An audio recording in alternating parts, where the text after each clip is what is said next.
Welcome in, everybody, to the latest edition of Inside Boxing Live, episode number 9. I'm your host, Dan Canobio, and we have a big one planned for you on this Martin Luther King Day. Happy MLK Day to all you people out there. On our show today, we have former WBO junior welterweight champion of the world, Chris Algieri, calling in from sunny Florida. We have Brian Campbell joining us.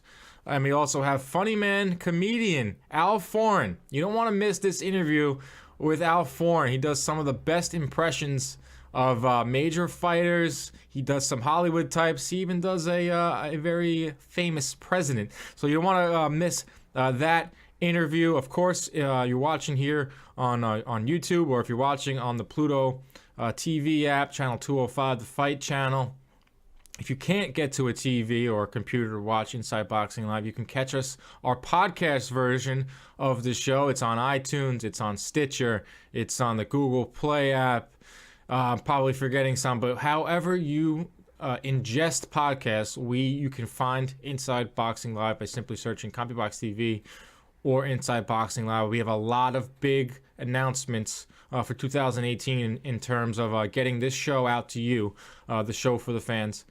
Inside Boxing Live. So we've had a little bit of a break on the show. We've also had a little bit of break of boxing in the ring. It's been about 4 weeks since the last major boxing card here in the States when BJ Saunders disposed of David Lemieux.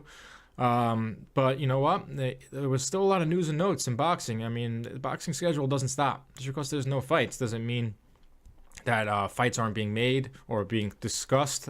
Just recently, Anthony Joshua, Joseph Parker, done deal, March 31st. We got Deontay Wilder, Luis Ortiz, done deal, March 3rd. Triple G Canelo at the finish line. We will talk about all 3 of those fights with Brian Campbell coming up. Amir Khan signs with a new promoter. Jeff Horn, ready to fight. He's ready. Jeff Horn's ready to fight Terrence Crawford. And we saw a little bit of some flirting, some online flirting. Not the kind that we've been seeing in the headlines, but Mayweather and McGregor have been going at it, chirping back and forth. So a lot of news and notes here, but it brings us to some action in the ring as we kick off Spence-Peterson Fight Week, as we kick off the 2018 schedule with Errol Spence taking on Lamont Peterson. Chris Algieri will join us in a little bit. He was in the ring with Errol Spence, and he knows just how tough Errol Spence is. So we'll get his thoughts on Errol Spence and this fight. We'll get Brian Campbell's thoughts as well. But here we are. We're finally here. We made it through a very long break from boxing. Errol Spence, Lamont Peterson. It kicks off at the Barclays Center. I'll be ringside along with the CompuBox team doing our thing there for Spence-Peterson. It's going to be a great fight. You know, it's a fight that I think is going to tell us a lot about Errol Spence. If Errol Spence disposes of Lamont Peterson inside of 7 rounds, knocks him out, we're going to say, you know, Errol Spence is for real. Everything that we've been saying for months now is true. This dude's a killer.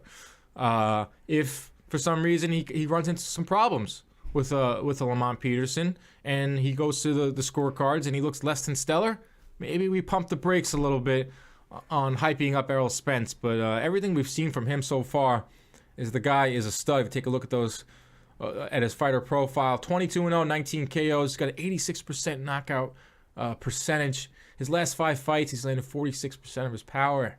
If you get close to that 50% range, you know you're going to win your fight. And he lands, and he's not just a power puncher, as evidenced by his 7.3 jabs per round.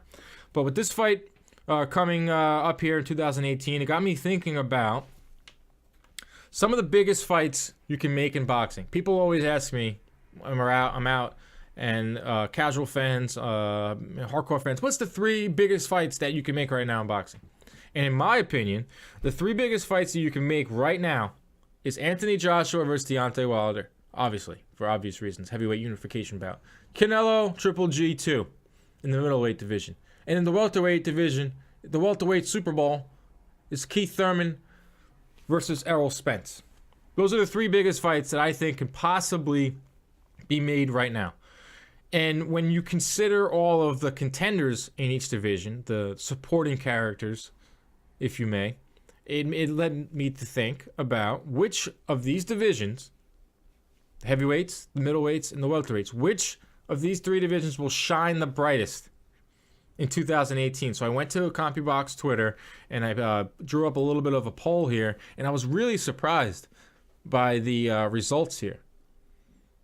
35% of our viewers out there, Inside Boxing Live viewers, believe that the middleweight division will shine brightest in 2018, only by 1 percentage point over the welterweights. It's a question that I'm going to ask CBS Sports Brian Campbell when he comes up next, but I think our fans here, with this line of thinking with the middleweights, is because Triple G and Canelo are arguably in the top 3 of everyone's pound-for-pound list. So our fans went with a top-heavy approach, and it's a fight that's most likely going to get made out of the 3 of those that we just showed on the screen.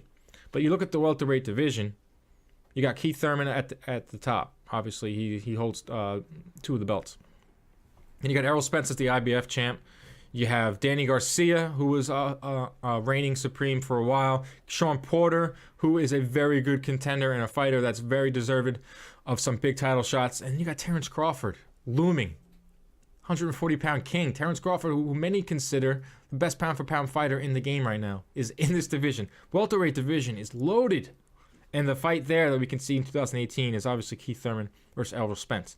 Middleweights, you got Triple G and Canelo. I mean, we don't have to talk about Triple G and Canelo. We know what Triple G and Canelo bring to the table, and it's a fight that's probably the most likely to be made in 2018. But then the supporting characters in the middleweight division, BJ Saunders, stud, WBO middleweight champion, one of the best interviews in the game, one of the best pure boxers in the game. Danny Jacobs, we all saw what Danny Jacobs did against Golovkin, put up a very strong performance, a fighter that we're going to hear a lot from in 2018. Jamal Charlo is a fighter that no one wants to see right now. The Charlo brothers are a movement in boxing, and he's looming at 160, and you got some of the other players at 160 as well. And then you move on to the heavyweights. The heavyweights, obviously, is headlined by Anthony Joshua, who's the king right now. He's the face of boxing after his win over Klitschko. Deontay Wilder is the American champion, if you want to call it that. He's undefeated. We all know about Deontay Wilder. He's fighting Luis Ortiz. You got Joshua, Wilder, Ortiz, Joseph Parker, Dillian White, Tyson Fury. You want to throw big baby Jerome Miller in there as well, you can do that too. So the boxing is in a great position right now for 2018. We're kicking off the year with Errol Spence versus Lamont Peterson. It gets the welterweight picture moving. Hopefully after that, not hopefully, but in March, in the ending out the first quarter here in 2018, we're going to see Anthony Joshua take on Joseph Parker, and we're going to see Wilder take on Ortiz. That will get the heavyweight division moving. Hopefully it gives us everything we want in Joshua Wilder in late 2018. And of course, the middleweight division is right now being held hostage by Oscar De La Hoya and Golden Boy Promotions as they finally tried to make this fight announced. Triple G and Canelo 2. There was WBC tweeted something that the fight's official. You saw a lot of headlines that the fight's official, and then Oscar De La Hoya got on Twitter and said it's not done, but it's very, very close. So the 3 biggest divisions in boxing, heavyweights, welterweights, and the middleweights, are going to produce some big-time fights in 2018. And we started off this week with Errol Spence and Lamont Peterson, but it's going to be a great show here on Inside Boxing Live. We got Chris Algieri, Brian Campbell. We have comedian Al Foran. We have Twitter haters. You're not going to want to miss these tweets this week. We have some really good tweets. In case you missed it, we'll get you caught up to speed, and some really good stories coming from our good hook of the week. More coming up here on Inside Boxing Live. Here on Inside Boxing Live, our first guest of the show. He holds a distinct award here. He's the 3-time guest of Inside Boxing Live. He eclipsed heavyweight champion of the world Deontay Wilder. He's the one and only CBS Brian Campbell. Brian, how are you, man? Oh, I'm doing great. I think I've been on the show in like 3 different forms too, like audio, visual. My soul's been all over the show. I'm ready for action. Let's do it. Here we go. Your award for being on for 3 times is you get a Bob Canobio's original CompuBox keypad. Oh, love that. Put me on the joysticks one time, Bobby C. All right, let me sit ringside here. He sold us to send your resume. I'm in line behind 7 different Canobio brothers, but that's fine. That's 100% right. You're 100% right. Now let's get right into it. In the open of the show, we talked about some of the biggest fights you can make in 2018, and their fights in the welterweight division with Spence and Thurman. We talked about the middleweight division, obviously Canelo, Triple G, and the heavyweights with Wilder and Joshua. Which division do you think, Brian Campbell, with all that information I just gave you, will shine the brightest in 2018?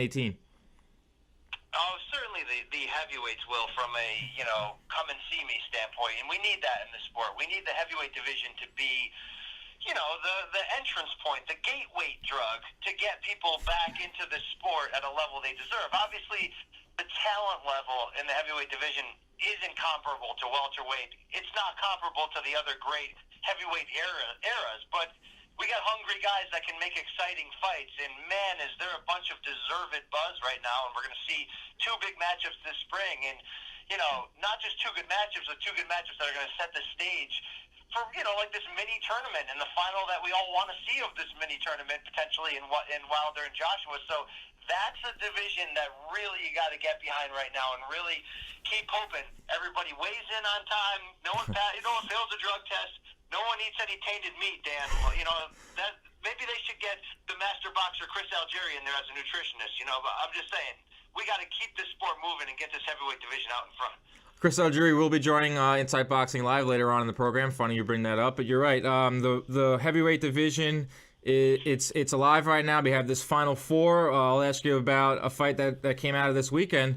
2 fights that came out announced this weekend. We'll start with Anthony Joshua and Joseph Parker. A lot of people will tell you right away, Joseph Parker, durable, good chin, going to give Joshua a really good test. How do you see this one playing out?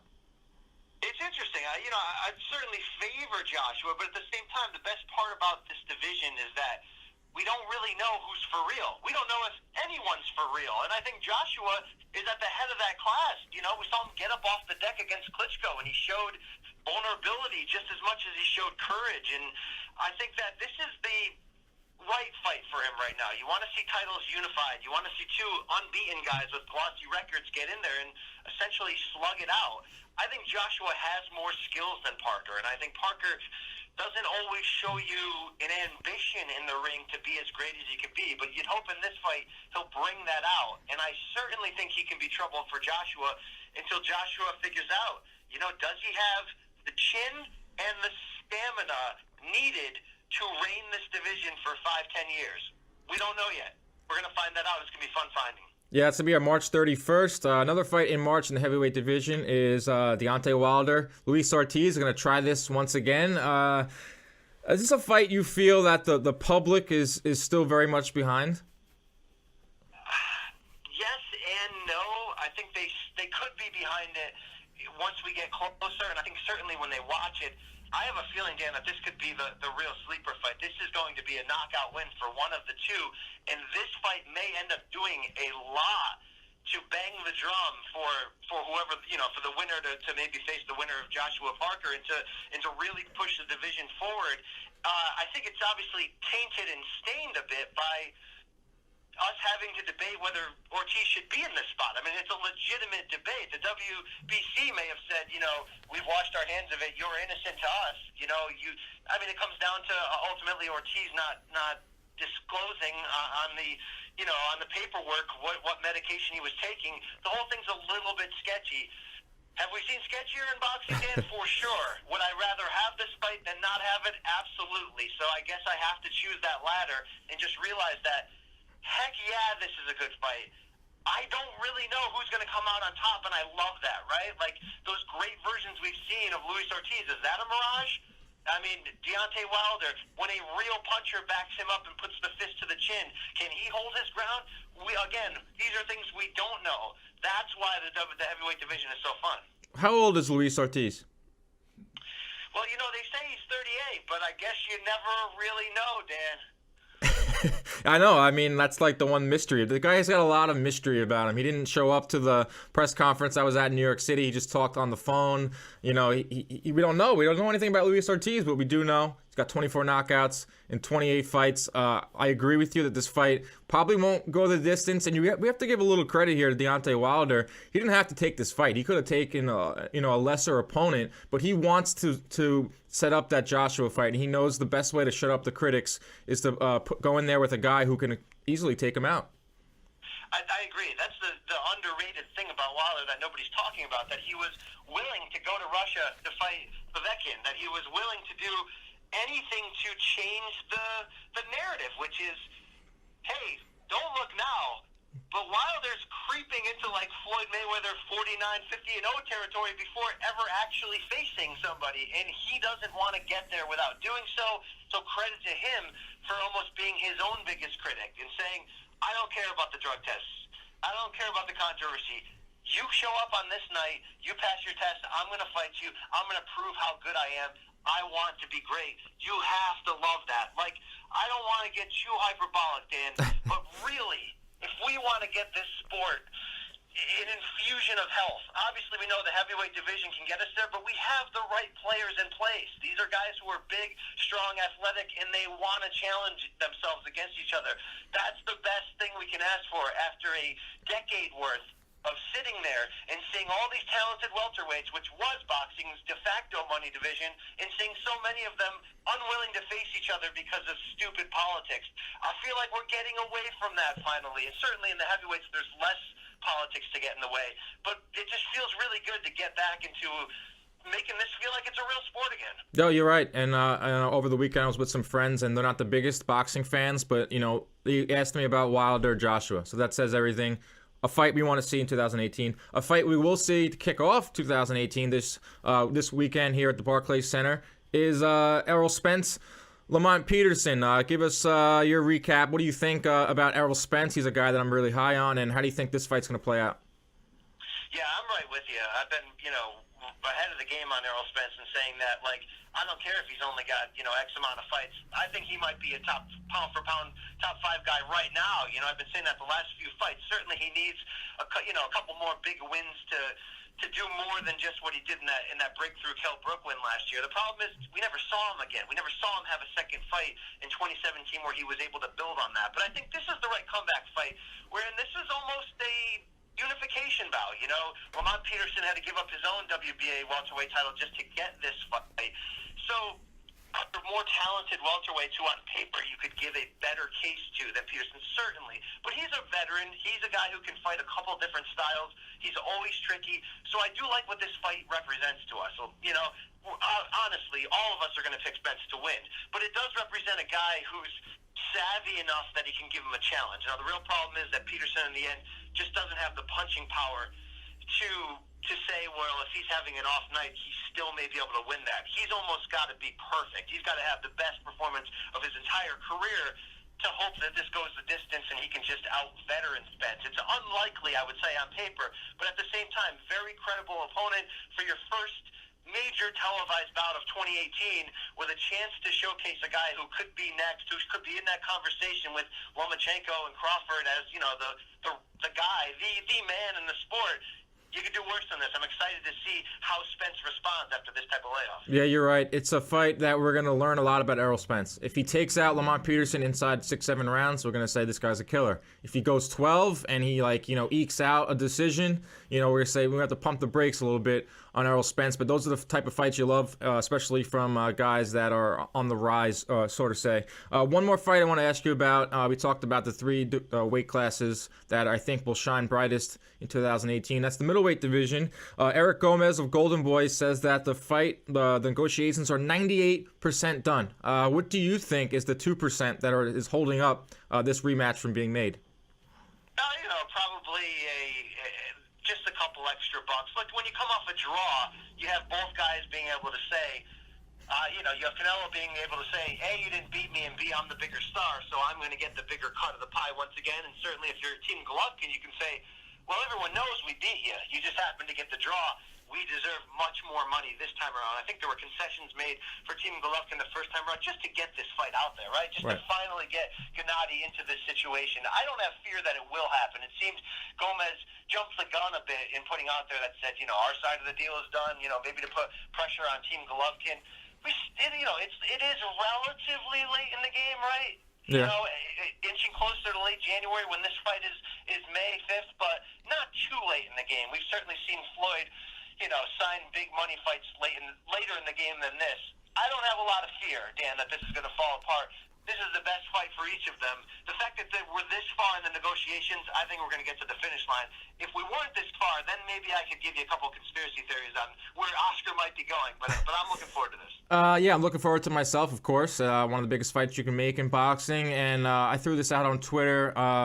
Maybe one of these last 2 points that they're trying to come up with is getting the fight out of Las Vegas. Do you think that this fight can end up in Houston, Texas, or at Jerry World in Dallas in a stadium setting, or do you think, as most likely the case, is going to end up in Vegas? I hope it doesn't end up in Vegas. Most likely always seems to be the case for Vegas because of the guaranteed money the promoters can get. It takes off a lot of that pressure. The ticket prices can be jacked up, all that good stuff. But this is a Super Bowl fight, Dan, not just for the critical importance of the sport, but obviously crossover-wise. The fight delivered on pay-per-view last year, where pay-per-view fights almost never deliver that type of action and intensity to the once-a-year crossover fans. So do I want the rematch to be at Cowboys Stadium, Jerry World, AT&T, whatever you call it? Of course I do. This fight belongs there. You know what fight didn't belong there, by the way?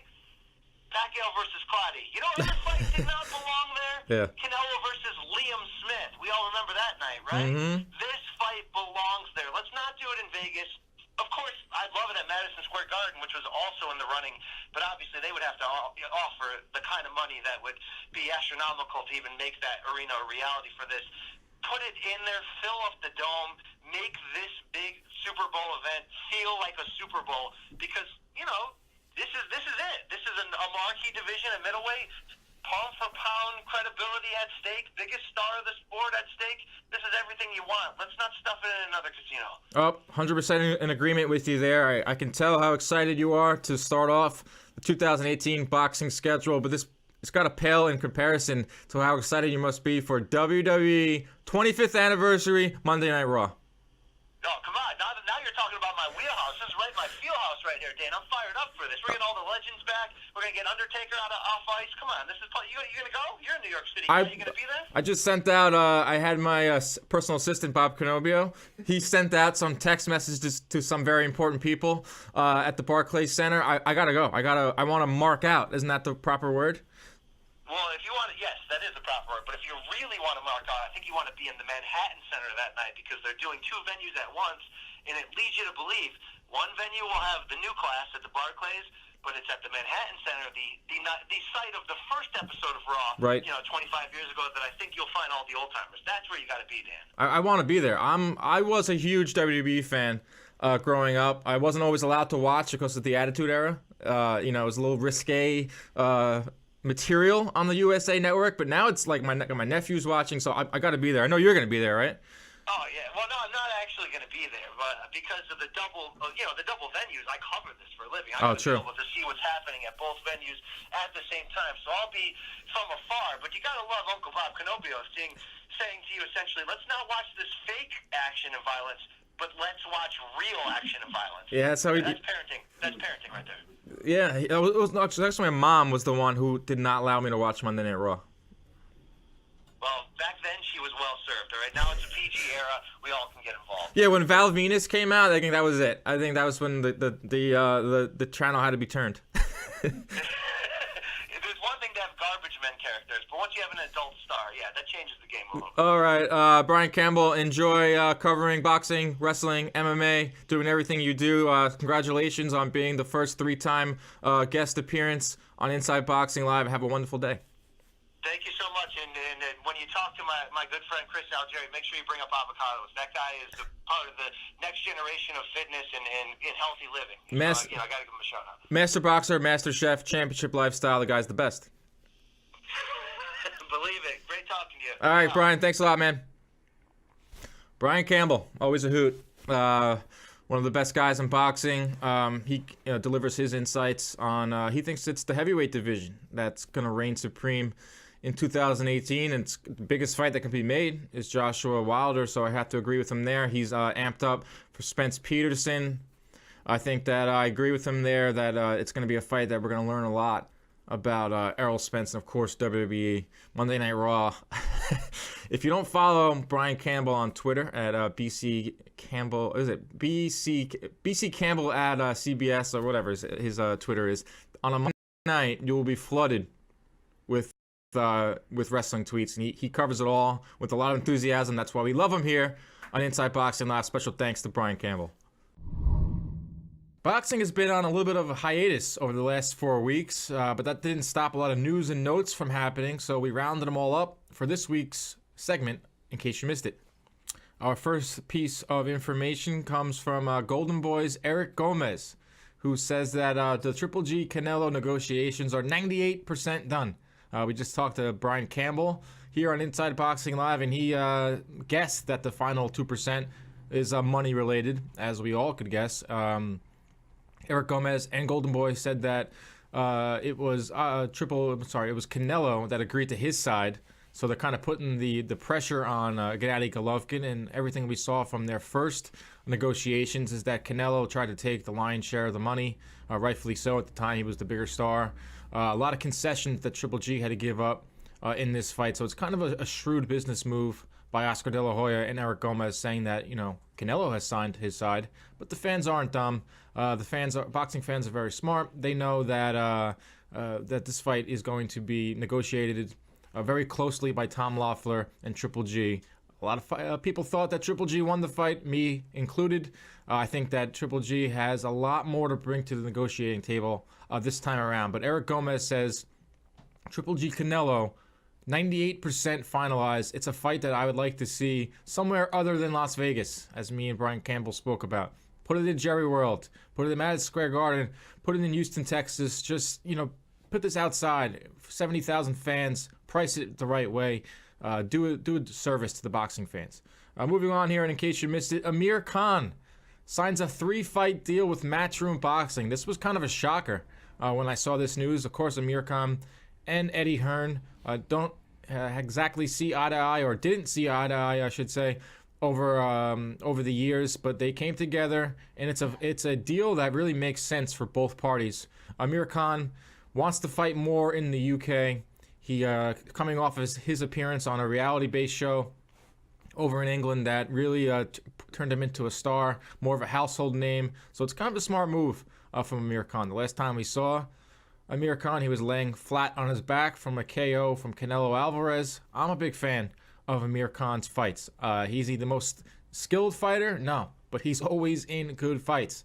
So what this deal does is it sets up the showdown with Brook that has been marinating for years now, Kell Brook, at 154. And Eddie Hearn actually said today that, all the obstacles are out of the way. Khan and Brook should be happening hopefully late 2018, and we get that fight. And one thing from Amir Khan, as he made the rounds talking about this deal, is he doesn't want any tune-up fights. He's going to be fighting in April. We'll see who they put in front of him there, but he wants the big names. He's named nearly every welterweight in the division. There was a rumor about fighting Broner. That would be at 140, so I don't think that's going to happen. But he called out Pacquiao. He called out, obviously, Kell Brook, Keith Thurman, Danny Garcia, Errol Spence. You name them. Amir Khan's in that stage of his career where he wants the big names. Moving on here, in case you missed it, Tyson Fury. It wouldn't be a show if we didn't name the big heavyweight. He says he'll be back in the ring in April. He circled April on the calendar for his grand reemergence back into the heavyweight scene. And I think he'll be working with Frank Warren. I'm not sure if it's a multi-fight deal, but Frank Warren and him have come to work together. He had a big issue with the boxing license. Tyson Fury, he got that out of the way. He cleared that hurdle. He's got to lose some more weight. He's clearing those hurdles every day.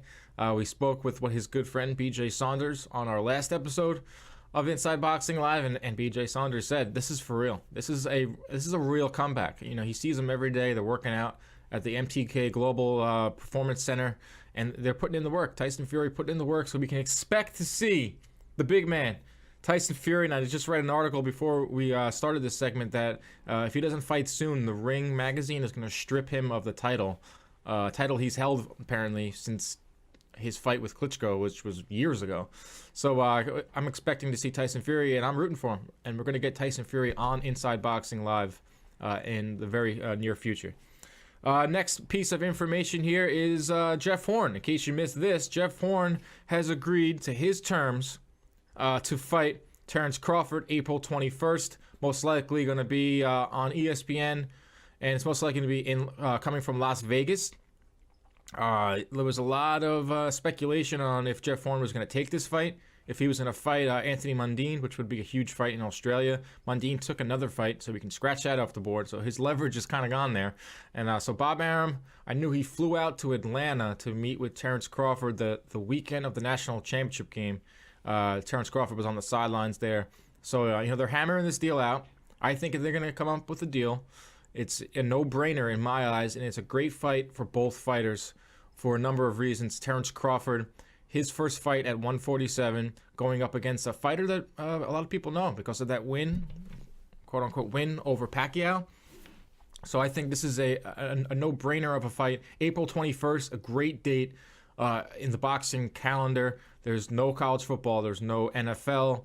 March Madness is over. Baseball just starting. So I think that April 21st, should Terence Crawford move up to 147 pounds and fight Jeff Horn, who agreed to it, I think it would be a ratings bonanza. And I also think it would be a very good fight between two tall, rangy welterweights. Moving forward here, Adonis Stevenson. Remember him? In case you missed it, Adonis Stevenson is a professional boxer.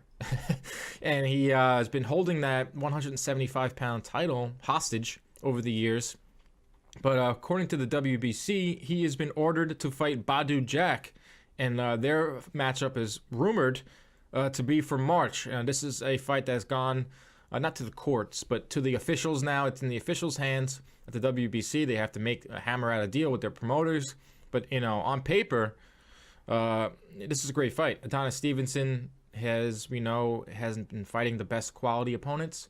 But Badou Jack is a guy that's in his mid-30s or early 30s. Wants to get his career moving. Came off of a very, very good performance on the Mayweather-McGregor undercard when he disposed of Nathan Cleverly. I thought he had one of the performances of the night.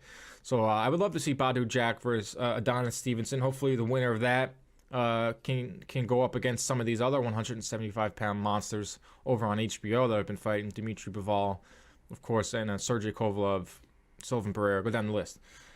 Finally here, in case you missed it, the last bit of information here comes from the rumor mill. These are some fights that I've been seeing on Twitter. I've been talking to people that I've talked to in the industry.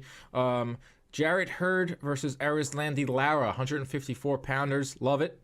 I think that would be an outstanding fight. The Charlo brother, not too happy. Maybe he wants a shot at Lara, but I think that he's waiting in the wings for the winner of that one. Last time we saw Jarrett Hurd, he was fighting at the Barclays Center. A very tough fight with Austin Trout. Last time we saw Arislandi Lara, a lot of people were leaving the Barclays Center during his fight. That fight was hideous, but I've always said you put a good puncher and an action fighter like Jarrett Hurd in the ring with a slick boxer like Lara, just like Angulo and Lara fought, you're going to get an exciting fight. So don't think that one's going to be a sleeper. Another fight, rumored, Danny Jacobs is fighting in April at the Barclays Center. His opponent is to be announced. It's probably not going to be Billy Joe Saunders. It's not going to be Golovkin or Canelo. A fighter that has been brought up is the O'Sullivan guy with the push broom mustache. We saw him he fights with Golden Boy, and that's a great fight. I mean, it's maybe the second or third best option for Danny Jacobs. He's not going to get those big names, but you throw in this O'Sullivan character who looks like a guy that I see walking around Williamsburg, Brooklyn. He's got the push broom mustache. He's got the suits to go along with it. Put that fight at Barclays Center, very close to Brooklyn. You market O'Sullivan to the Brooklyn crowd. I think it could be a hit. And finally, in the heavyweight division, Jerome Miller is rumored against Kubrat Pulev, who entered in the heavyweight division, ranked number 2 in the IBF rankings. Jerome Miller coming off of a little disappointing performance against Walk. Still haven't figured out how to say that one. But Jerome Miller rumored to fight Kubrat Pulev, and I'm all over the place with these names. But I want to see Jerome Miller back in the ring. I want to see him improving because I do think that he'll be a player in the heavyweight division. A lot of news and notes in the world of boxing. Of course, we keep you up to speed here. This has been In Case You Missed It. Our next guest on Inside Boxing Live, very excited for this one. I went on YouTube and I was searching some impressions. I always love a good impression, and up came Alf Foran. Check him out on Twitter at impressionist Al. Al, thank you for joining us here on Inside Boxing Live. No problem. Great joining you, Dan. Calling all the way in from Ireland. How's the weather over there, my man? Oh, shocking. Absolutely terrible. Rain every day. Oh, it's brutal. Like I said, I was searching you out on YouTube, and one of the first videos that popped up was you on stage with Floyd Mayweather. It looked like a very impromptu a meeting there. How did that go down for you? Yeah, it was. It was actually it was last March, about 4 or 5 months before the Mayweather McGregor fight. And obviously, you know, the promoter of that show wanted me to go up on stage at the end of it with Floyd, and I'd be doing Conor McGregor impersonations and Mike Tyson. So he wanted me to go up as Conor McGregor. So I kind of, I think as soon as I started speaking like McGregor, his head kind of popped up, thinking, "Oh shit, is Conor McGregor actually here?" And then for a split second, he just saw a pudgy Irish lad walking up to the stage. I was amazing because you saw a woman kind of wave you on, and then you just went in, and Floyd was loving it. He was, and that was the great thing about it. He was loving it. I enjoyed doing the Tyson impression for him, the Mike Tyson one. I think he enjoyed that very much. Now, when did you first start getting into impressions? Was it something that you felt like was something that you were really good at? When did you start getting into impressions? Yeah, I mean, obviously, I started getting into it when I was a young kid. I'd be impersonating family members at parties, weddings, stuff like that. And I kind of, from there on, I watched a lot of movies, a lot of films. So I would do impressions of Robert De Niro and Joe Pesci and Al Pacino, and then that kind of, the repertoire grew into soccer in England as well. I do a lot of personalities from the soccer world in the UK. You know. What's the easiest one for you to do? Oh, probably Robert De Niro. Oh. But it's very much a face show. Oh, let's give us some De Niro, man. Well, what I got to tell you, we're talking about Donald Trump here. I think he's an idiot. I think he's an arse. If I ever see him, I'm going to punch him right in the face. He's a mutt. Punch him right in the face. Right square in the face, I'm telling you. I'm going to do it. If I see him, I don't care if I get deported. See, I thought your easiest would be McGregor, because you're from Ireland, your McGregor is amazing. Well, McGregor lives down the road. Well, not really down the road. He lives about, I'd say, 20 minutes away from where I am. He lives in a place called Crumlin. So McGregor is very much like that. I mean, he speaks how he speaks. He does what he does. And he makes a lot of money out of doing what he does. So that's it. When you're the face of MMA, you can do whatever you want. Can we swear on this broadcast, or is it? Yeah, let him fly, man. Here, I don't give a fuck. I mean, I will do whatever I want. That's it. Dana can give me a shout. I mean, but if I'm coming back to the UFC, I'm getting a split of take on that event. I'm not getting a measly little 5 million again. It'll be 70 million. And profits, yeah. Loads of profits on that. The laugh is everything. Now, Conor, I don't know if you knew this, but us at CompuBox, we're ringside counting the punches. You landed 111 punches on Floyd Mayweather. That's more than Manny Pacquiao. It's more than Shane Mosley. It's more than a lot of great fighters. Did you agree with the punch stats, Conor? It was great. Listen, it was. I consider them booms. You know what I mean? I don't care about their history. I don't care about what they did in the boxing ring.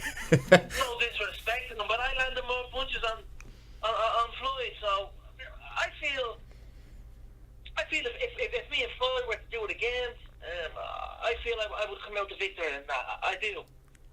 You can laugh all you want. You know, I improve in every area. I'd like to see his little bitch ass go into the octagon. I don't. Yapping about this and that. Why doesn't he come over to my world? I'll show him what it's all about. Oh my God! It's getting. For a second, I really thought I was talking to Conor McGregor. Now you did that for Conor, right? Yeah, I did. And you know what he said to me? He goes, I absolutely hate it. I don't like that impression one bit. But then he said, but the other ones are very good. I like the other impressions.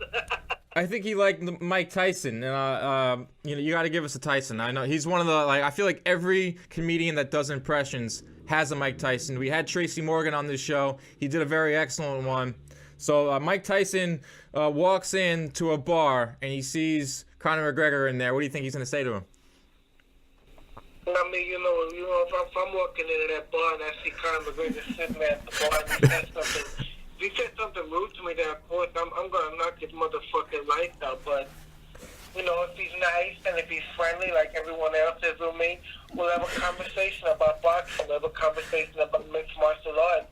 We'll have a great conversation. But, if he starts saying this shit to me about, this and that, you passed it, you finished, motherfucker. I don't care, man. I'll hit him with my strong right. That's what I do. I don't give a shit. Who do you think Donald Trump here in the States, he makes headlines here in America. Who do you think Donald Trump's favorite fighter is today? Well, you know what? I will give you my favorite fighter today. There's a lot of great fighters. There really is. There really is. I'm a big fan of Floyd Mayweather. I'm a big fan. Now, Floyd is obviously retired. I'm a big fan of that Crawford guy. He is fantastic. Crawford really is a great fighter. He's got great skill. Really, if I wasn't president and I was promoting all of the big boxing events, I would have Crawford as the main bill. Because that guy is truly tremendous, a really great fighter. And Crawford's from Nebraska, home of Warren Buffett, fellow billionaire. I would like to see you and Warren Buffett square off one time. Well, that would be great. That would be great. But you know what? Warren Buffett would beat me in a billionaire off. I have about $4 billion. Warren has about $64 billion. So he's got a lot more money than I do. And I would never, ever say something like that because I always think that I'm the best billionaire, the richest billionaire. But Warren, you don't mess with Warren Buffett. You don't mess with that guy. Now, Donald, are you going to throw in the towel on your presidency? I'm not going to throw in the towel. What a stupid question to ask me. This is the typical fake news. They ask me these ridiculous questions. What are you going to do? Are you going to quit it? I'm not going to quit it. I'm not going to quit it. There are people that want to bring me down. They want to bring me right down, and I'm doing a great job. The stock markets are on the rise. It's fantastic. They're at an all-time high. We are making America great again. We're doing it. We're doing a great job. So people need to shut up. Al. Now we'll go back to Al. Al, that was amazing. These are phenomenal. When you first started doing these impressions, what's the one that kind of really got you on the map and it figured out that I can kind of make a career out of this? I mean, I suppose it definitely was Conor. The Conor impression really did set the wheels in motion. I did a gig maybe 7 years ago when I'm 26 now. When I was 18 years old, I did it in my local town, and it was in front of 150 people. And I always thought, hopefully I'll get somewhere with this, But it did take time. Took a couple of years, and now it's kind of, I'm happy to call it. It's a full-time job now. I gig. I make videos, for money, which is great. It's great to have it as a job, That's awesome. Check him out on Twitter, @ImpressionistAl. For our listeners over there in the beautiful country of Ireland, March 23rd, he'll be in Belfast. March 30th, he has another show, March 31st, in Limerick, and he opens it up, or closes it out, I should say, April 14th in Dublin. I checked out a lot of your videos. I went down a very long pigeonhole of your impressions, and I saw you had a video with Eddie Hearn, who's actually pretty decent at impressions, Eddie Hearn. He's a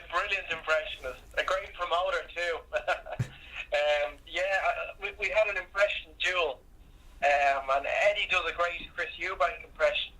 I also do a decent one too. I don't think it's as good as Eddie's, but we were kind of speaking like Chris Eubank for the duration of the video. So we were very much speaking like this, talking about the specifics of boxing and how beneficial it is to the mind. And that was a particular conversation that I had with Eddie Hearn. He is an incredible individual, absolutely. Eddie, can you do an Eddie Hearn? I feel like the British accent is something that a lot of Americans struggle with. I can't. Well, you know, Eddie's a real geezer like that. He just speaks like that normally. You know, but Eddie's a lovely chap. He really is. He's first time meeting him now. He was all game for it. Like, no problem at all. Let's do this. Yeah, he's come on the show before. I met him a bunch of times. Very charismatic guy, very charming fella. I feel like he should not belong in boxing. Like, he should be out, doing like real estate or something. Yeah, absolutely. But he's promoting Katie Taylor now, and she's our pride of boxing at the moment, Katie Taylor. You know, so hopefully she's. I think she's going to be she has a homecoming fight soon enough in Ireland, which will be huge. We're talking now with Al Foran, unbelievable comedian and impersonator. Actually grew up very close to Floyd Mayweather, to Conor McGregor. When did people start talking about Conor McGregor? Obviously, when he got to the UFC, he was a star. But was there a lot of rumblings about him during his amateur career and early on in his career? Yeah, there was. When he was fighting for Cage Warriors, he won the lightweight belt in, I think it was the 1st of January 2013. And he was the featherweight champion too, I believe. And he became a two-weight world champion in the Cage Warriors. Wow. And there was a lot of rumblings. I mean, Dana White was in Dublin for a while. There was a lot of rumours that people thought Dana White has got to sign this Conor McGregor guy to the UFC. And then it was announced, I think, in April or March that he signed. And he obviously went on. He was on Ariel Helwani's show, and it was, he really did. In terms of how he became big in Ireland, I think the launch pad for him really was the UFC Dublin show in 2014 when he knocked out Diego Brandao. That was the big show for him, Right, and today he's a hero in Ireland, and he's certainly made some waves here in the States. Yeah. I got one for you. Mark Wahlberg walks into the Warner Brothers studio and he pitches The Fighter to the executives. All right, you got to walk in there. I'm going to walk right into the studio. We're going to talk about this movie, Mickey Ward. What a really good boxer, okay? You got to have Christian Bale. Christian Bale for the role of Dickie Eklund. He's a great fucking actor. You got to do this. This is a movie that's got to happen, okay? I'm a Bostonian. Mickey Ward's from Massachusetts, near enough to Boston, okay? You got to do this fucking movie. Do it, Warner Brothers, all right? Fucking do it. He just forces them into making the movie. That's what Wahlberg does. That's what I do, all right? I'm box office. I'm the whole motherfucking thing. That's what I am. And I saw that you did your impression for Wahlberg, and he seemed to be loving it too. Yeah, he did actually. Yeah, that was my girlfriend was screaming across the way to him, and he came over and got his phone out and started filming me. But I don't think he put it on any of his social media. So. It must be a thrill for you when you get to do these impressions for the actual people, right? Oh, it's great. Yeah, it really is. Wow, what a career you've etched out for yourself, Al Foran. Before we let you go, Conor McGregor. Usually we have our guests give a sign off this is Conor McGregor, and you've been watching Inside Boxing Live. Before we go, you ain't speak to Floyd Mayweather yet. Oh, Floyd. Y'all didn't speak to y'all don't speak to one of the greatest boxers of all time. You need to give me some of that respect. Y'all know that. Y'all know that I demand that respect. I went in there with Conor McGregor. I beat his ass. I beat his ass for 10 rounds, and I knocked that motherfucker out. And he's still making all that. McGregor's still saying this, still saying that. Floyd Money Mayweather. I'm the greatest boxer of all time. It's all about that money. I'm a billionaire. Are you gonna get in the ring with McGregor again? Man, if you want to do it again, we do it again. We're going to get the right numbers. We're going to do what we got to do. T-Mobile Arena, we're going to do it. McGregor v. Mayweather #2. Let's do that, motherfucker. Unbelievable. I mean, you had to jump in with Floyd because he just wasn't being brought up. There was too much McGregor in this interview.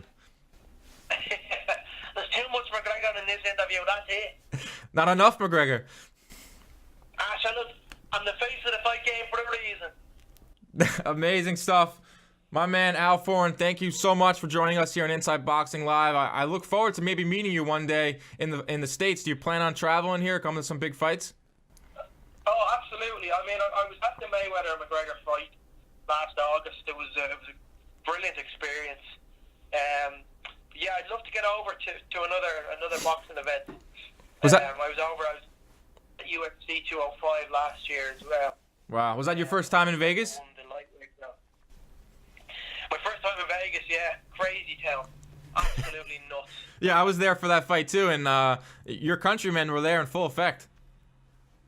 Oh my God, it was amazing, wasn't it? It was special, man. It was really a special time. I liked the fight, and a lot of people had their mixed emotions on it, but I thought it was a great thing, and it helped out a lot of people, and you got your Conor impression, and your comedy career is taking off. Thank you very much, Al, for joining us at Inside Boxing Live, and I hope to run into you ringside, man. Thank you, Dan. Gentlemen. All right, take care. Take care. Al Foran. Awesome. That was amazing. It was like a lot better than I expected. The guy can really bring it with the impressions. Obviously, the McGregor one is just phenomenal. I actually thought I was talking to Conor McGregor for a while. I mean, we could have like just played that off. It was McGregor and put it on YouTube. I mean, that's how good he was at the McGregor one. He said McGregor lives about 20 minutes from him, was a star for a very long time in Ireland. But you got to love these impressions here. Inside Boxing Live, the Wahlbergs, the De Niros, the Trump. The Trump was phenomenal. You got to check him out on Instagram, on all social media. Impressionist Al Foran, here on Inside Boxing Live. When I log on to Twitter.com, I want to see fighters talking smack. I want to see Tyson Fury doing a kissy face. Most importantly, I want to be entertained. And it was a very good week for tweets. So we rounded them all up in a segment that we call Twitter Hitters. Our first tweet comes from Floyd Money Mayweather. Apparently, Floyd is a little late to the party. He decided to take a screen grab of a headline that was from about 3 months ago when Conor McGregor allegedly punched a member of the Irish cartel. There was a rumor that he had like a bounty on his head. Of course, Floyd 3 months late to the party. He tweets him, quote tweets him, and writes, "I already effed you up in 2017. Now they, the cartel, are about to F you up in 2018. You're about to start your new year off with a bang. Emojis, coffin emojis, bomb emojis, hammer, axe, knife." I mean, anytime Floyd Mayweather does anything on social media, it is calculated. It's a very calculated move by Floyd Mayweather. And I know that we have Conor McGregor's response. I know we waited for this. "I am the cartel." Very clever from Conor McGregor. Like I said, we all know with Floyd Mayweather, when he does something on social media, is that it's calculated. If you go to his Instagram, it's like 40 Instagram posts of his strip club. He spams your timeline with his strip club. He posts something about Conor McGregor. It's not on an accident. It's because, maybe they want to fight again. He's testing the public. He's seeing how we respond. Then he has his guy go in there and read him. I know that Mayweather does not handle his own Twitter. I was in the locker room with Floyd Mayweather after his fight with Miguel Cotto, and I went up to Floyd and I said, "Yo, how come you never retweet me, man?" And he goes, "Well, I don't handle my tweets." And there was a guy in the corner on a table. He had like 10 phones, and he was like working all of them. So it's like a business move when Floyd on social media. But we move on here with Twitter hitters. Conor McGregor talking smack, and he's talking it to the Showtime head of sports there at Showtime, Steven Espinoza. This was a very interesting tweet from Conor McGregor. There it is. I think Espinoza was talking about there was a little beef between the UFC and Showtime where Dana White claims that Showtime undersold or didn't put out the full amount of pay-per-view numbers, and it's got to be the first time ever that a network put out a lower number rather than a bigger number. So Espinosa's probably went on Twitter to kind of, clear the air. Sounds like Dana White is upset because we committed the cardinal sin of telling the truth when we released the accurate number for North American pay-per-view buys. I think it was like 4.4. Dana White was claiming 6.4. That's when McGregor got wind of it, and he said, "Shut your weasel mouth." I wish I can do the impression. But shut your weasel mouth. Who gives an F about North American numbers when we are the global kings, you schmuck? We're the worldwide number one. And if you're living under a rock during the McGregor-Mayweather press conferences, is that Steven Espinosa became a very focal point of it. Once McGregor claimed that his mic was shut off during the first leg of the tour, and he blamed Showtime. He blamed Espinosa, called him a weasel, and I think Espinosa handled it great. I mean, he kind of played into it, and he realized that he was now part of the promotion. It's all for business. I mean, he's not getting offended by anything Conor McGregor says, but it's always fun to see McGregor go off on Mad Online, Twitter.com. Wouldn't be a Twitter hitter segment without the big man, Tyson Fury, and I wanted to put this one up for a number of reasons. I think it's hilarious that Tyson Fury thinks that's how you spell two of the most legendary boxers' names. But I keep saying I want to fight Anthony Joshua in my first fight back. Ray Leonard, Lennard, had one fight in 5 years. Then it came back and beat Marvin Haglar, Haglar. So it can be done. Hilarious tweet from Tyson Fury. He wants Anthony Joshua. He's not going to get him in his first fight back, obviously, because Anthony Joshua is fighting Joseph Parker. Expect to see Tyson Fury back in the ring April 21st. Expect to see more fire tweets from the big man as we get closer and closer to the return of the Gypsy King. Moving along here is we got a tweet from the Charlo brothers. Jamel Charlo, at Twin Charlo, one of the better follows on Twitter. He woke up with a plan on January 5th at 5:57 a.m. and said, since Hurd and Lara are beefed up, Jarrett Hurd and Arislandi Lara are scheduled or rumored to fight. He said, let them fight, and the winner gets me after I destroy a 147-pounder who got a blessing from Cotto. And he's referring to Saddam Ali. Only one champion, who you got winning. So Jamel Charlo wants to fight Saddam Ali. And then the winner of that goes on to face the winner of Hurd versus Lara. That's a good fight. That's a little tournament. Politics might get in the way, as we know. Charlo, Hurd, Lara all fight on Showtime. You got Saddam Ali fights on Golden Boy, which is on HBO. So maybe someone replied and told him that the politics of boxing will prevent that. But maybe 2018, you will see a cooling of that, and we'll see more good fights, especially in a very loaded 154-pound division. Our next tweet doesn't come from a fighter. It comes from a media member. Brandon Stubbs is a very interesting follow on Twitter. He says, what is the most annoying phrase in boxing and MMA today? His is easy.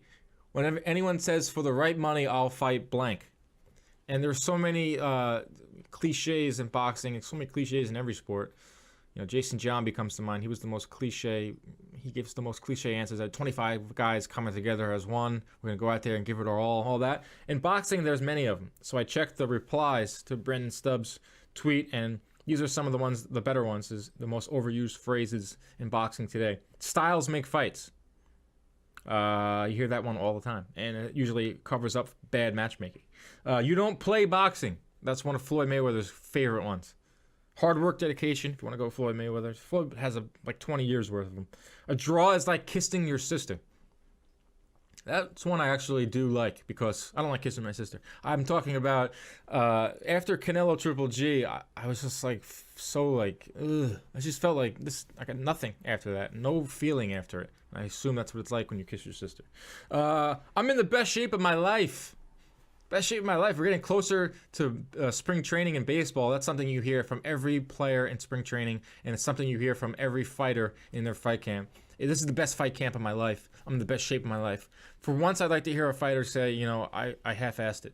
Sergey Kovalev, I drank vodka every night, and I didn't fight at all. But you're not going to hear that. I'll fight whoever they put in front of me. That's one I hate in the ring. When you got Max Kellerman or Jim Gray or Bernardo Osuna or whoever your network is you're watching, and they go, who do you want next? And they give you a bunch of names and clear fights that everyone wants.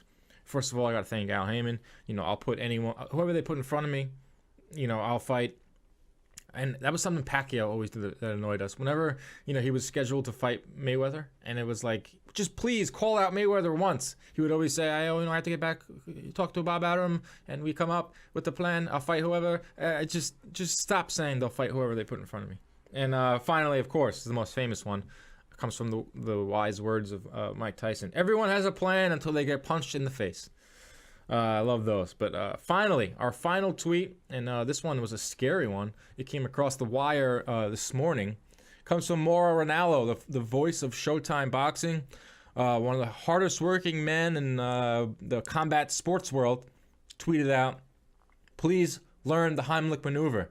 Frank Shamrock saved my life with it tonight," with the praying hands emoji. So we'll have to talk to Mauro this weekend at the Barclays Center for Spence Peterson. We'll be ringside for that. We'll talk to Mauro. Maybe he choked and Frank Shamrock put him in a back belly-to-belly suplex. But Mauro still with us, still tweeting. Mauro Ranallo, great Twitter follow. That's been, not in case you missed, that's been Twitter Hitters. Thank you, folks. Keeping the show rolling, our next guest here on Inside Boxing Live, former WBO junior welterweight champion of the world. He's a master boxer, master chef, the pride of Long Island, the one and only Chris Algieri. How you doing, Chris? Pretty good, Dan. Thanks for having me. Let's play a game here. Where in the world is Chris Algieri? Because every time I open up Instagram, I go to your story. You're at a beach, you're at a pool, you're swimming, you're catching some rays, so I sure as hell know you're not here in freezing Long Island. No, if you don't have to be, there's no reason to be in New York during the winter, so I am currently down in South Florida. See, I saw on BoxingScene.com that you've been hired by Sullivan Barrera's camp, 175-pound contender, fighting Dimitri Bivol. That's great to see that you're picking up these gigs as a nutritionist. How is his camp going with Sullivan Barrera? Yeah, it's been a great camp so far with Sullivan and his team. They're super solid. So far so good. It's still pretty early in camp, but he's a serious guy, and he's taken this fight extremely serious. He's about to try and make his dream come true by being a world champion. So he's given it his all, and part of that was bringing me on. Now, we saw you with Danny Jacobs' camp, thanks to the 24/7 cameras, and that's a great way to get the audience in on what you've been doing with some of these fight camps, and he brought you on as a nutritionist. Same thing with Barrera's camp. But this is something you've been doing for a very long time. So why don't you tell our viewers at home what Chris Algieri brings to these camps from a nutrition standpoint? Yeah, like you said, I've been doing this for a really long time. I have a master's degree in clinical nutrition, and I'm also a certified sports nutritionist through the International Society of Sports Nutrition. So this is something that I've been working at, and not only for my own career, but after a little bit, started working with a lot of other fighters, mostly UFC guys, MMA guys, some low-level amateur boxer types. But now I'm starting to bring it to the elite level in boxing, and it's it depends. It depends on how the athletes want to bring me on. Depends what their team is looking for. But like my work with Jacobs is definitely very special. I'm very involved in the team in terms of not only his camp nutrition, his day-to-day fueling, but also as we go through the camp with his conditioning, his running, some of his weight training, even his boxing stuff. As you see, those last two fights have actually been in the corner with the Jacobs team. So that that role has certainly expanded over the last couple of fights. I mean, you read some of these quotes from Barrera. He said he's eating like never before. He's feeling great. He's feeling trim. Try to take us through like an average day in the life of when you're with a Danny Jacobs or you're with a Sullivan Barrera. You wake up. What are you doing for them? Like, what are you bringing to the table? Quite literally. Yeah. Well, each athlete is really, really different in terms of how they go about their training camp, how they go about their nutrition. I tell all these guys at the level that I'm coming in at, you guys are all good. You're all high-level guys. You're all elite level. I'm not going to reinvent the wheel as soon as I come in. So I have to kind of do a little research and development with each individual athlete, see what their training schedule is like, see what their metabolic output is like, so that I can then construct a perfect meal plan for them. So they're going to be properly fueled for their workouts, and they're going to make weight the right way come fight night. So, right now with Sullivan, we're getting up really early. We're up about 5:30, 6 a.m. every morning. We're on the track by 7. We're putting in that work. And, for the most part, we eat light before that. It's a pretty early workout. We get that out of the way, and we come home, have a large breakfast, get some rest. I've been posting everything on my social media, so if you're curious about what a world-class athlete eats day to day, you can really just check out my Instagram stories. Dude, your Instagram stories are wild. Every time I'm like at home and I'm at my apartment and I'm just sitting on the couch, and I'll pull up your Instagram and like go to your story and see like their most ridiculous like turkey burger or something like that, and like makes me feel like crap first of all, and then I go out to the grocery store and try to like recreate that. So fans at home, you got to check out Chris Algieri on social media. It's crazy the food that you come up with, and I'm sure these fighters are like absolutely loving it. Yeah, I mean, Sullivan said he's not used to eating so much, and he's actually lighter now than he normally is at the beginning of camp. I got to feed the guy more to make sure that we're maintaining his weight and being able to, be a big, strong light heavyweight. You say you have a master's degree from New York Tech. You're talking with a fellow Bear right here, man. There you go, man. That's it. Not the most going on in that campus, but it really gives you a chance to lock in on your studies, though, right? Oh, absolutely. Those were the reasons that I chose that school. The program they had there was fantastic. I learned a lot, kept a lot of good connections with my professors and students alike. Yeah, and you also do a lot of great work with the Stony Brook Seawolves. I know they brought you on the football team to lend your IQ to them as well. Is that correct? Yeah. I've actually been consulting with the entire athletic department, working with all the teams. Do a lot of work with the football team, a lot of work with the basketball team, the baseball team, the ladies lacrosse team. It's great to work with such high level athletes from so many different sports. Oh, it's wonderful, man. And let's talk a little about your boxing career, man. I know you want to get back into the ring. Last we saw you shared a ring with Errol Spence, who's fighting this weekend on Showtime against Lamont Peterson. I want to ask you, a guy that's been in the ring with an Errol Spence, what makes him so tough in there? He's got the amateur pedigree. He's an extremely technical guy. From his punch technique to his defense, he's really solid in the technique department. But on top of that, he's a big, strong, athletic guy. He's got a great way of making the ring that much smaller and making you fight his fight. And that's really what I think this fight is going to be about. You've got Lamont Peterson, who's another junior welterweight guy coming up to 47 to where Spence is, of a particularly large welterweight. I see that Spence is going to look to make Lamont stand in front of him and fight.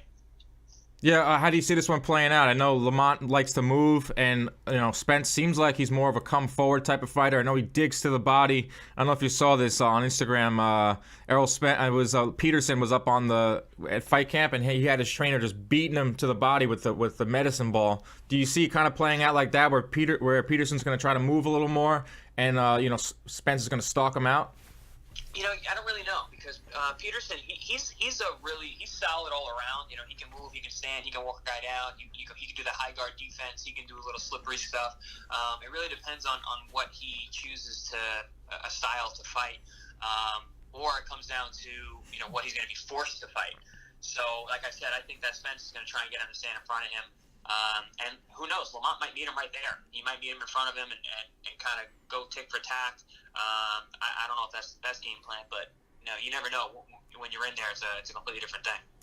Talking now with Chris Algieri. He's with Sullivan Barrera's camp right now. Also, I know you want to get back in the ring. I saw you at Gleason's gym at one of the workouts a few months ago. Obviously in good shape. You want to get going. I saw you shadow boxing over there. What's the latest on Chris Algieri, the boxer? I've been really busy with these other camps, but it's been a great opportunity for me to actually train and really work on my craft and get some great sparring. So 2018 is got to be the year I re-enter that squared circle, get my career back on track, and looking to make another major run. Do you want to stay at 147? You looking to go to 140? What are you looking to do in terms of weight? I think ultimately 140 is my place to be. That's my home. I was the undefeated world champion there. I never lost my title. I was stripped, moving up to fight Pacquiao. And, there were big fights and big opportunities at 47. So, I stuck there, for those fights. But, ultimately, I think 140 is where I'm best served. Now, you bring up Manny Pacquiao and just unbelievable where your career took you to Macau. Do you ever, you wake up in the morning or you're out, traveling and just think, I fought Manny Pacquiao. I went 12 rounds with Manny Pacquiao. Yeah, I don't know if I really think about it like that. I just kind of, when you're living it and you're in it, and I'm still very much in it, it's not something like that. Maybe one day I'll reminisce, think about all the things that are going on. But right now I'm just really just thinking ahead, and I've got so many good things going on. I'm kind of focused on the moment.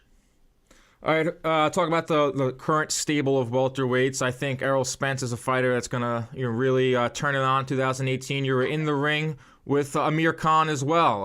Amir Khan just signed a fight deal with Matchroom Boxing. Out of the current stable of 147-pounders right now in the game, who do you think is going to reign supreme in 2018?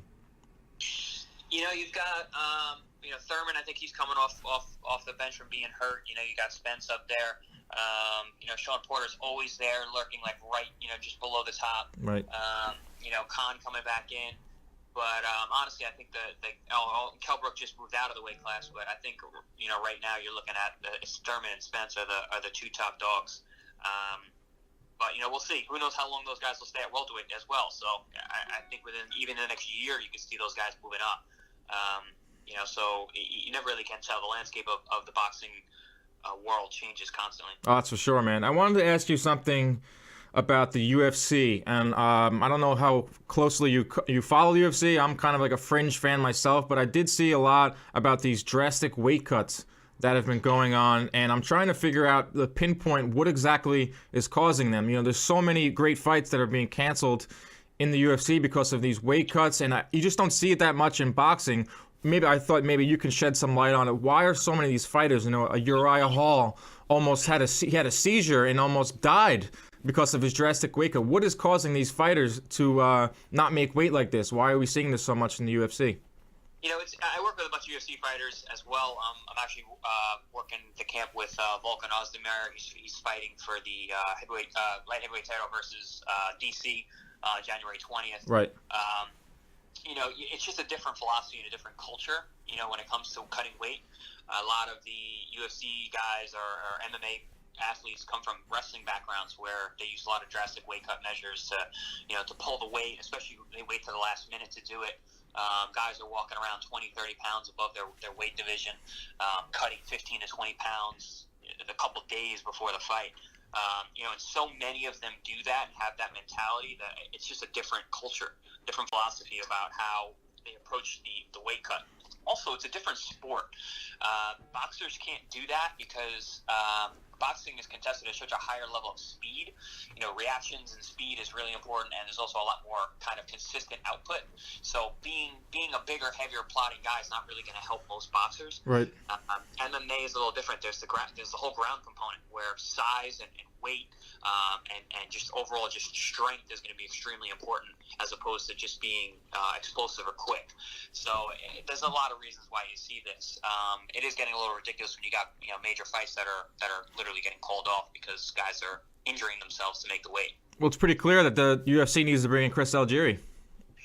Hey, man, guys are doing it individually in the private sector, but maybe there's a need for more of a global strategy on how to go about this. No, is it because I know that the WBC and a lot of these other organizations, they have like a 30-day check-in, like where you see a picture of Golovkin on the scale, 30 days before his Canelo fight, coming in at say a 170. Does the UFC not have that? I don't think they have anything structured in place like that, but honestly, it's not going to matter. The guys are just going to cut weight for that weigh-in too. They'll dehydrate themselves and they'll skip dinner and they'll skip breakfast and then they'll sweat out the last 6-7 pounds just to make the 30-day weigh-in. So it really you can't really go based on that. It's just there has to be a paradigm shift about the whole mentality of weight cuts and how to go about it. I'm not exactly sure how to do it systemically, but it's definitely needed. Yeah, if there's one guy that knows about weight cutting and the nutrition, it's Chris Algieri. Thank you so much for joining us, Chris. Get back to the beach, the pool, the championship lifestyle. I love it, man. And so what do you got going on for the rest of the day? About to hit the boxing gym now. I'm going to get my work in before Sullivan has his training in the afternoon. We ran this morning, and now we're just kind of relaxing between sessions, getting ready to go back to work. That's wonderful stuff, man. Thank you so much for joining us. We look forward to seeing you back in the ring. If not, we'll keep talking to you here on Inside Boxing Live. All right, sounds good. Thanks, man. No problem, man. Chris Algieri, there he is, master boxer and master chef. The guy's got a lot going on. It's great to see a guy like him who, started off as a kickboxer, 20-0 kickboxing champion. Then he moved over to boxing. We saw what he did, stayed undefeated in boxing, and he fought a Ruslan Provodnikov. I mean, in a fight that no one gave him credit for, or no one gave him a chance for. I was ringside for that fight. Took some punishment early on. Did the smart thing, as we know with Chris Algieri, very smart guy. Took the smart thing, which a lot of fighters should do more often, taking a knee there. Ultimately, went back, beats Ruslan Provodnikov, which sets him up for a fight with Manny Pacquiao. I mean, the guy took his career, or he's still in the process of his career, but he's getting everything he possibly can out of his career. And now look at the work he's doing on the nutrition side with Danny Jacobs, Sullivan Barrera. And I have a feeling that a lot more fighters are going to be hiring Chris Algieri to be part of their fight camp. So shout out to Chris Algieri and Kevin Rooney for getting this interview set up for us here on Inside Boxing Live. All right, we're going to end today's show like we end every show here on Inside Boxing Live, and that's with our good hook of the week. We like to end the show on a positive note. Believe it or not, there are positive stories in the world of boxing. And we go to the heavyweight division. Deontay Wilder recently visits the Children's Hospital in Memphis, Tennessee. These pictures were posted on the PBC Instagram, all their social media. You're not just the heavyweight champion of the world, you're the champion of the people. Deontay Wilder, if you get a chance to talk to him, he's a great guy. He's got a big heart. He comes off as a menacing heavyweight, but good for him going to visiting the Children's Hospital, one of the best children's hospital in the country.